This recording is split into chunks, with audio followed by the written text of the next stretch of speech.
Bonjour tout le monde, ravi de vous retrouver pour cette émission Crypto Actu du mercredi. Aujourd'hui au programme, je vais vous parler du Bitcoin, je vais vous parler de la SEC et des avancées au sujet de l'ETF Bitcoin. On continuera avec Binance et là on va faire un point assez long je pense parce qu'on va parler un petit peu de tout ce qu'il se passe en ce moment à ce sujet, à la fois par rapport à ces aides et à la fois par rapport à l'entreprise Binance en elle-même. Est-ce qu'il y a des risques concrets par rapport à tout ça?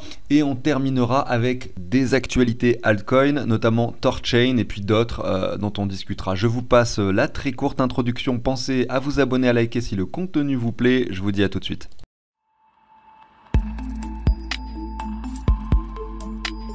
Alors si on fait un petit point rapide sur les prix, le Bitcoin 38 300, donc petite performance de ces dernières heures, et on voit que Solana également performe à hauteur de 11% pour atteindre désormais les 61 $. Si on regarde les meilleures performances de ces dernières 24 heures, on a le Luna classique en numéro 1, STX en numéro 2, Rune en numéro 3 dont on va parler d'ailleurs tout à l'heure. La seconde émission du jour que je ferai cet après-midi sera consacrée à l'analyse graphique et je vais vous montrer d'ailleurs un trade, c'est-à-dire que je vais vous montrer comment est-ce que je vais mettre et choisir de positionner un ordre d'achat ou de vente, vous verrez tout à l'heure, sur le Bitcoin. On fera l'émission d'ailleurs tout à l'heure consacrée, je pense, au portefeuille fictif, puisque ensemble, vous le savez maintenant, on suit un portefeuille fictif, on fait pas mal d'analyses graphiques de beaucoup de cryptos pour essayer de sélectionner les meilleurs que l'on peut intégrer dans ce portefeuille. En parallèle, vous avez sous les yeux un outil que je vous partage évidemment sur cette chaîne. Alors si vous êtes là depuis longtemps, vous le savez, mais cet outil permet de récapituler vos investissements. Vous allez mettre toutes les plateformes que vous possédez ici, toutes les cryptos que vous possédez, les quantités, et vous allez savoir où vous en êtes. Et le petit plus, c'est qu'en fait, les valeurs des crypto-monnaies sont récupérées en temps réel. Ici, toutes les heures, chaque valeur s'actualise. Par exemple, si vous mettez, j'en sais rien ici, ETH, vous allez voir que son prix va s'afficher en dollars et en euros instantanément. Si vous voulez en savoir plus sur cet outil, je vous mets tout simplement une petite vidéo ici en haut à droite où je l'explique beaucoup mieux page par page, parce qu'il y a plusieurs onglets sur ce tableur. Et puis également dans la description de cette vidéo, vous retrouverez le lien du site de CryptoOrganize si vous souhaitez l'acquérir. N'hésitez pas également à y jeter un œil. Allez, on débute avec le 11e anniversaire du Bitcoin. En tout cas, c'est l'anniversaire de son premier halving, qui a eu lieu il y a 11 ans pile poil, lorsque le Bitcoin valait 12 $. On peut donc observer une hausse de 308 000% sur le Bitcoin. On sait qu'en tout, on aura 21 millions de Bitcoin, mais j'aimerais bien faire un rapprochement avec tout ça. À l'époque, quand le Bitcoin valait 12 $ lors du premier halving, il y avait peut-être 500 000 Bitcoins qui étaient en circulation, peut-être 1 million, peut-être déjà 3 millions. En fait, je ne connais pas le chiffre, mais ce qui est sûr, c'est que c'était faible par rapport aux 21 millions. Aujourd'hui, on est à 19 millions, mais ça n'a pas empêché en fait le Bitcoin en parallèle de passer de 12 à 37 000 $. C'est pour ça que souvent, les arguments des personnes qui vont dire « Oui, mais cette crypto-monnaie-là, par exemple, je vous prends l'exemple de TIA, cette crypto-monnaie-là qui n'a pas beaucoup d'offres en circulation, alors que son offre totale est beaucoup plus élevée, veut dire qu'il va y avoir une forte inflation, donc ça c'est vrai, il va y avoir une forte inflation, et donc ça ne vaut pas le coup d'investir dans cette crypto parce que l'inflation à prévoir est trop grande, donc son prix ne peut pas monter. Eh bien le raisonnement ici, il est pas bon. Alors on peut dire qu'il est peut-être un peu, il est bon en partie, mais effectivement il y a plein d'autres éléments à prendre en compte, notamment le tokenomics. Est-ce que le projet, et finalement, est-ce que la crypto va être distribuée petit à petit? De quelle façon elle va l'être? Est-ce que finalement elle va permettre de faire connaître le projet, parce que si elle est distribuée effectivement aux bonnes personnes au bon moment, ça peut peut-être engendrer une sorte d'engouement derrière et d'augmenter la demande et donc augmenter le prix en parallèle. Voilà, tout ça ce sont des éléments évidemment hyper importants à prendre en compte. D'ailleurs on le voit sur le cours de TIA, alors je sais pas, j'ai pris cette crypto un peu au pif, mais on voit depuis quelques temps qu'elle performe pas mal. Je prends son prix par rapport au dollar et vous pouvez observer qu'en fait, regardez en novembre 2023, le 7 novembre, donc il y a moins d'un mois, on était sur les 2 $. Aujourd'hui, on est déjà sur les 6,47. Donc moi j'investis pas là-dessus comme ça là à 6 $, il faudrait que je me renseigne plus sur le projet, connaître le tokenomics, etc. Mais le graphique, en tout cas l'historique du graphique, ne me dit pas voilà c'est le moment d'investir, on n'a pas assez d'historique, on est très haussier, on a déjà pris 300%, voilà. Mais malgré tout c'est simplement pour vous faire un peu ce rapprochement avec cette information. Voilà, donc là vous avez une petite partie du code du Bitcoin de l'époque, on retrace un peu l'historique. Donc en 2012, un halving sur le Bitcoin, on passe de 50 BTC par bloc miné à 25 en termes de récompense. Ensuite en 2016 on passe de 25 à 12,5. Ensuite on a eu le halving de mai 2020, on passe de 12,5 Bitcoin à 6,25 et voilà en 2024 au mois d'avril, dans quelques mois, On divise encore par 2, on passera à 3, quelque chose. Et effectivement, vous avez ici le prix au moment du halving et le prix 150 jours après. Ce qui est concrètement pas très parlant, hein, parce qu'il n'y a qu'une légère hausse, vous voyez, entre ce montant-là et ce montant. Ce qui veut dire qu'en fait, il faut être patient après le halving pour constater la hausse. Au moins une demi-année, voire un peu plus. Puisqu'en réalité, si on prend le graphique, si on prend les halvings, vous voyez que ici, entre le halving et le sommet, on a 75 semaines. Donc c'était en 2017. Et pareil ici en 2021, on a eu 77 semaines. Ce qui fait en réalité, si on multiplie 77 par 7, plutôt 530 jours, hein, pour constater le sommet du Bitcoin à chaque fois après le halving. Je continue avec l'actualité suivante. Donc la SEC décide de reporter sa décision concernant l'ouverture d'un spot ETF sur le Bitcoin et ça ne sera pas donc avant janvier 2024. Donc pour effectivement tous les spéculateurs qui espéraient que ça arrive avant 2024, ça ne sera pas le cas. Il va falloir être un petit peu plus patient, bien sûr, par rapport à tout ça, mais c'est pas plus mal, hein, parce que lorsque la news généralement sort, c'est à ce moment-là qu'on a effectivement le prix qui peut potentiellement chuter. Il faut acheter avant la news et vendre après. En tout cas, c'est ce qui se dit. Je sais pas du tout ce qui se passera par rapport à ça, mais ce qui est sûr, c'est que le Bitcoin, je pense, hein, de mon point de vue, c'est qu'il a déjà pricé cet événement et depuis finalement bien longtemps. Donc c'est pas quelque chose de fondamental aujourd'hui sur finalement le futur du Bitcoin, hein. Je pense qu'il est assez admis que l'ETF sur le Bitcoin arrive prochainement. Je continue avec Binance, le futur de Binance et les questions qu'on peut se poser à son sujet. Est-ce que ce qu'il se passe est très grave? Est-ce qu'il faut retirer ses sous de Binance? Ça, bien sûr, c'est à vous de faire votre choix, mais moi je vais simplement vous reporter un peu les événements actuels. Donc pour commencer, mardi dernier, lorsque j'étais encore en vacances, le département de justice américain et le réseau de lutte contre la criminalité financière annoncent déposer finalement des charges contre Binance et son fondateur CZ.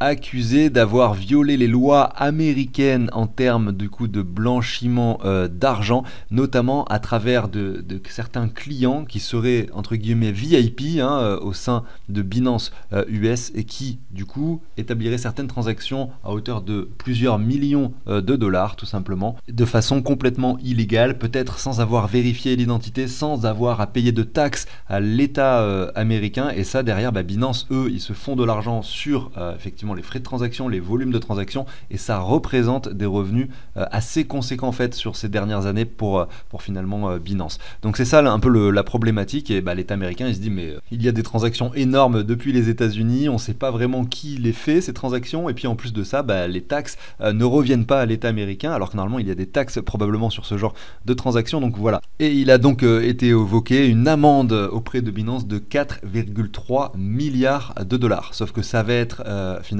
réglé sur a priori plusieurs années et finalement c'est pas une somme, évidemment ça paraît énorme, hein, mais c'est pas une somme si importante par rapport aux réserves de Binance, d'autant plus que si elle doit la payer sur plusieurs années, ça devient tout à fait possible finalement. Il n'y a pas forcément de problématique par rapport à ça. De plus, Binance a accepté finalement de nommer un contrôleur indépendant, c'est-à-dire qui ne fait pas partie de Binance, afin de surveiller, de vérifier que Binance donc se soumette bien aux règles qui leur seront adressées, notamment l'accès finalement aux adresses, aux transactions, probablement à tout ce qui est donc registre, à tout ce qui est interne un peu à l'entreprise, hein.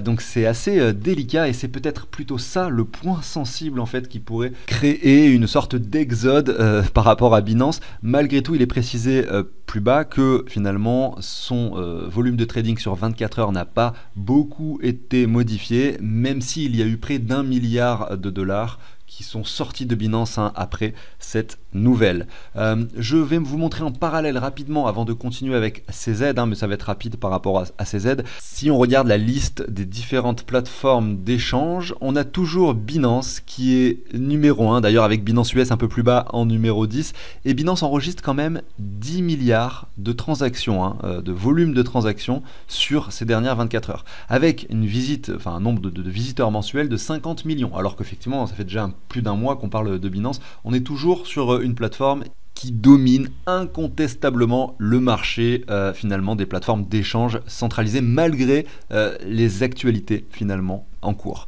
Par rapport à CZ, eh ben on sait qu'il a démissionné, que lui il est un peu dans le flou, qu'il va devoir de l'argent probablement à l'État américain, mais qui malgré tout reste a priori tranquille parce il a des portefeuilles avec plusieurs centaines de millions de dollars aux Émirats Arabes Unis, là où il habite avec sa femme et ses enfants. Maintenant, est-ce qu'il va aller en prison une petite période de temps? C'est possible, mais en tout cas c'est vrai que je pense que voilà, CZ il sort un petit peu de l'histoire. On va peut-être en entendre parler encore quelques temps, mais derrière, est-ce qu'il va redevenir le CEO de Binance? J'en doute. Et effectivement, c'est souvent comme ça, hein. Des fois, il y a des changements de direction qui s'opèrent, et c'est finalement pour le meilleur. En tout cas, on l'espère. Je continue maintenant avec Thorchain et cette actualité. Alors Thorchain, je vous montre le graphique rapidement, on va en reparler après du graphique. On est sur quelque chose qui pump, mais qui pump assez violemment. On était sur les 1$ ici il y a encore pas si longtemps, c'était au mois de juin, et puis aujourd'hui on est déjà sur les 6. Donc un x6 qui s'opère notamment avec une réelle poussée qui s'opère depuis le 23 octobre grosso modo. Donc on va parler ensuite des niveaux de résistance, des niveaux de support et potentiellement les niveaux intéressants peut-être pour acheter cette crypto. Alors de quoi il s'agit? Il s'agit d'une plateforme cross-chain, et ça c'est intéressant parce que pour moi l'interopérabilité entre les différentes blockchains c'est finalement l'enjeu des prochaines années dans les cryptos, et effectivement le voir performer comme ça, ça me réjouit quand même pas mal, notamment parce qu'en plus de ça c'est construit sur l'écosystème Cosmos, et donc un engouement tel pour un projet comme celui-là pourrait bien sûr bénéficier derrière à la crypto-monnaie Atom, donc de l'écosystème Cosmos. Alors je vous montre un peu ce que c'est. Là je suis sur Tor Wallet, j'ai jamais vraiment utilisé, mais simplement pour vous montrer un peu le principe du cross-chain.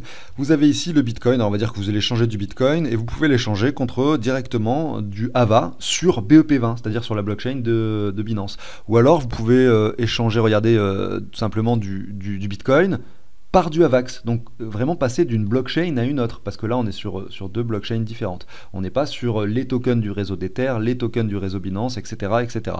C'est ça en fait le fait d'être interopérable et cross-chain, et ça, le faire en un clic, c'est juste fabuleux. C'était inimaginable il y a encore 2-3 ans. On passait par des bridges, des fois les bridges ça marche pas bien, ou alors ça coûtait très très cher à l'époque, et puis derrière vous attendiez des fois une demi-heure, même des fois 1 heure pour avoir votre argent sur la blockchain correspondante, donc ça peut être effectivement très très long, et en plus de ça c'était pas hyper sécurisé puisque les bridges, on a eu pas mal de problèmes derrière par rapport à tout ça. Donc un projet interopérable cross-chain, je pense beaucoup plus sécurisé que des bridges, et plus qu'intéressant selon moi. Il est expliqué en parallèle que Rune a été intégré au wallet Edge, donc je suis allé voir un petit peu. Edge, c'est un wallet décentralisé avec plus de 500 000 téléchargements, donc franchement c'est pas mal, c'est plutôt pas mal. Bon, la note est pas si ouf, 3,9, mais apparemment ça serait la raison du pump récent. Alors quand je dis récent, je sais pas quand est-ce que ça a été intégré, mais en tout cas effectivement quand on a quelque chose qui monte, quand on a un engouement qui se crée, finalement les partenaires sont beaucoup plus susceptibles d'accepter ou d'intégrer votre projet. Donc en fait c'est pour ça, c'est toujours un effet crescendo. Plus ça monte, plus il y a de l'intérêt, plus il y a de plateformes d'échange qui vont le lister, plus il y a d'autres partenariats qui vont se créer, etc.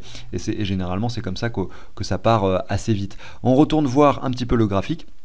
Donc au niveau des résistances et des supports, on va d'abord regarder les points de résistance. Alors je vais du coup prendre le point haut de novembre 2021, le point bas, alors est-ce que c'était plutôt mai 2021, le point bas récent qui a été touché sur les 1$, et on voit qu'on est venu casser les 23,6 sur les 5,60$, et que les niveaux supérieurs, le niveau supérieur entre guillemets, c'est les 8,60. Maintenant si on zoome un peu sur ce graphique, par exemple en daily, on voit qu'on a touché un point assez haut au niveau du RSI à cet endroit-là, que c'est quand même malgré tout un point inférieur finalement au précédent, donc on a une sorte de divergence énorme qui se crée sur du assez long terme ici, ou plutôt du moyen terme on peut dire. Maintenant si on zoome un peu, la question est de savoir si là il va y avoir un nouveau sommet. Je pense que la réponse la probabilité pour que ça arrive est très importante, puisque là regardez, on a un RSI qui a quand même pas mal dégonflé, on peut pousser un peu plus, avoir quelque chose avec une dernière vague qui s'opère. Regardez, en plus on a un W ici qui est confirmé, donc peut-être que l'aller-retour vers ces 8,60 peut se faire, et derrière en fait le retracement pourrait commencer. Est-ce que ça veut dire qu'il faut acheter maintenant du Rune pour essayer de choper ce trade jusqu'aux 8$? Bon, moi je le ferai pas, ça me paraît quand même très très risqué. Je vais attendre des niveaux inférieurs, et je privilégie, vous le savez, ceux qui me suivent, l'investissement plutôt long terme. Donc ici, comment est-ce qu'on peut essayer de voir les niveaux intéressants pour investir? Alors Déjà, le problème, c'est qu'on n'a pas le pump global. On ne sait pas jusqu'où est-ce que ça va monter. On n'a pas l'impression que ce soit forcément terminé. Regardez en weekly, on n'est que sur des bougies vertes. Donc on va attendre qu'un top s'installe, hein, et quand ça sera le cas, on mettra notre Fibo, on verra la zone intéressante pour acheter. Mais concrètement, vu que ça, on ne peut pas le faire pour l'instant, la seule chose qu'on peut faire, c'est se mettre des sortes de lignes comme ça, de support qui représentent les anciens points hauts, et vous avez ces niveaux-là qui sont intéressants, notamment pour commencer les 3$, un peu en dessous des 3$. Donc on va dire que ce chiffre psychologique des 3$ est clairement pertinent pour un investissement, et ensuite en dessous entre les 2,30 et les 1,85. Ça peut paraître très bas, beaucoup de personnes souvent vont dire oui mais alors dans ce cas là t'investis jamais, si tu attends toujours des niveaux inférieurs pour acheter, etc. Non mais il faut savoir qu'en fait il faut suivre les cryptos au quotidien, de mois en mois, etc. Et il y a eu des moments intéressants, alors j'ai pas saisi d'achat sur une, mais sur d'autres cryptos où on a eu des zones hyper pertinentes. Aujourd'hui on a un marché haussier sur les cryptos. Pour moi, c'est plus le moment d'acheter. Et si on revient sur des niveaux inférieurs, pourquoi pas, je rechargerai certaines cryptos. Mais en fait, ce qu'il faut comprendre, c'est que s'intéresser aux cryptos que quand ça monte va vous amener droit à l'échec. C'est-à-dire que si dès que ça chute, vous ne vous y intéressez plus du tout, et bien c'est vrai que malheureusement vous allez toujours avoir envie d'acheter sur des prix élevés, vous allez avoir peur de rater les trains sur des moments où il ne faut pas acheter, et puis voilà, c'est comme ça qu'on finalement on prend les mauvaises décisions, je pense. Malgré tout, on est fin novembre, début décembre 2023, des opportunités à saisir, il y en a encore. Le halving, c'est pas tout de suite. Les marchés haussiers, on l'a vu tout à l'heure, avec des sommets se déroulent plutôt 150-200 jours, en tout cas commencent 150-200 jours après le halving. Donc des opportunités, il y en a aujourd'hui, il y en aura encore dans les mois qui viennent. Donc voilà, c'est un peu le message optimiste de fin d'émission, puisque je vais m'arrêter là. On va voir cet après-midi le portefeuille fictif et pas mal de graphiques intéressants. Du coup, excellente journée à tous, je vous retrouve tout à l'heure. Ciao tout le monde.